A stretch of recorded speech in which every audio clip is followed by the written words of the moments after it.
Before I dive into the science and the shocking results of this test, I want you to hit that subscribe button and drop a comment below, because what I'm about to share could completely change how you garden, and I promise you're going to want to remember it. I've spent years testing soils, amending beds, and experimenting with organic matter, but this cardboard versus biochar trial completely turned my understanding of soil fertility on its head.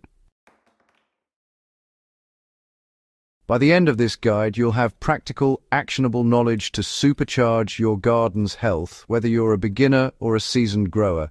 I never thought cardboard could compete with biochar in soil, but the results were undeniable. When I started this test, I expected biochar to outperform cardboard in every possible way. Biochar is, after all, celebrated for its ability to retain nutrients, improve soil structure, and feed beneficial microbes. Cardboard, on the other hand, is often dismissed as just another layer for composting or weed suppression. But what I discovered was far more nuanced. When incorporated into the soil, shredded cardboard dramatically changed the microbial landscape, water retention, and even plant growth, but in ways that weren't immediately obvious. I prepared 2 identical garden beds, one amended with shredded cardboard and the other with biochar. Both beds received the same organic compost and mulch, and both were monitored for soil moisture, nutrient levels, and plant growth. Over several weeks, I noticed that the cardboard bed retained moisture better than the biochar bed in dry spells. Plants in the cardboard bed were greener, grew faster, and were more resilient to environmental stress than I anticipated. The biochar bed, while improving soil aeration and holding nutrients, showed slower initial plant growth, especially when used without pre-charging it with compost or fertilizer. This alone challenged my assumptions about which amendment would win in a real-world garden scenario. One of the most fascinating discoveries was how shredded cardboard acted as a food source for beneficial microbes. As the cardboard slowly decomposed, it created a steady release of nutrients and increased microbial activity in the soil. This is something biochar can't do on its own. Biochar is incredibly porous, providing homes for microbes and retaining nutrients, but it is essentially inert until it's charged with compost or organic fertilizer. Cardboard, by contrast, feeds the soil directly, boosting microbial populations that are critical for converting organic matter into nutrients plants can use. For example, in my test, the cardboard bed had a noticeable increase in earthworm activity within just a few weeks. Earthworms broke down the cardboard fibers and created channels that improved soil aeration and water penetration.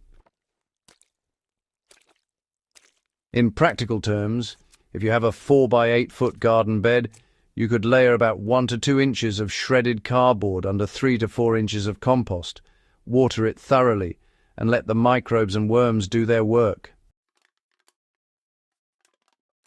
That's not to say biochar is useless, far from it.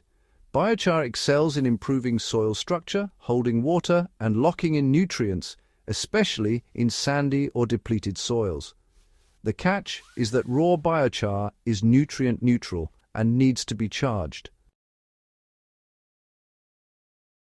By mixing shredded cardboard with biochar and compost, I created a soil mix that retained moisture, boosted microbial activity, and held nutrients exceptionally well.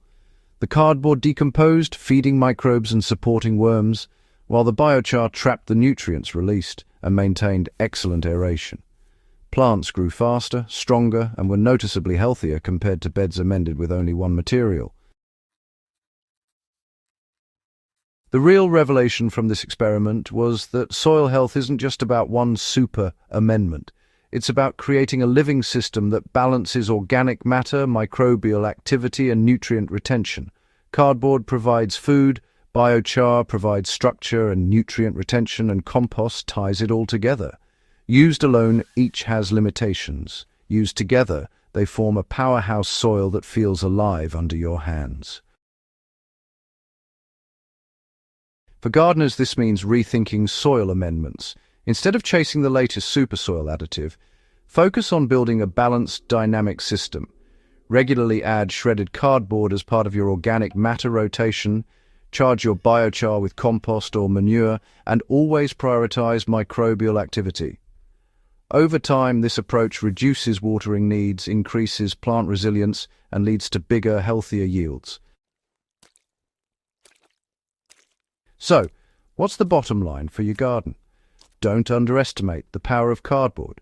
Use it strategically alongside biochar and compost to create soil that feeds plants naturally, retains water, and supports life underground.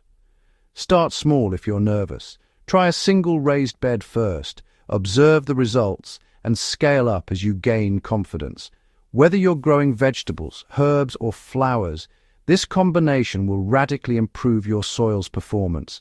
If this experiment has inspired you or changed the way you think about soil, make sure to subscribe to Evergreen Garden for more insights like this. Share your own results in the comments. Have you tried cardboard or biochar in your garden? What worked, what didn't, and how did your plants respond? Let's build a community of gardeners who test, experiment, and grow smarter together.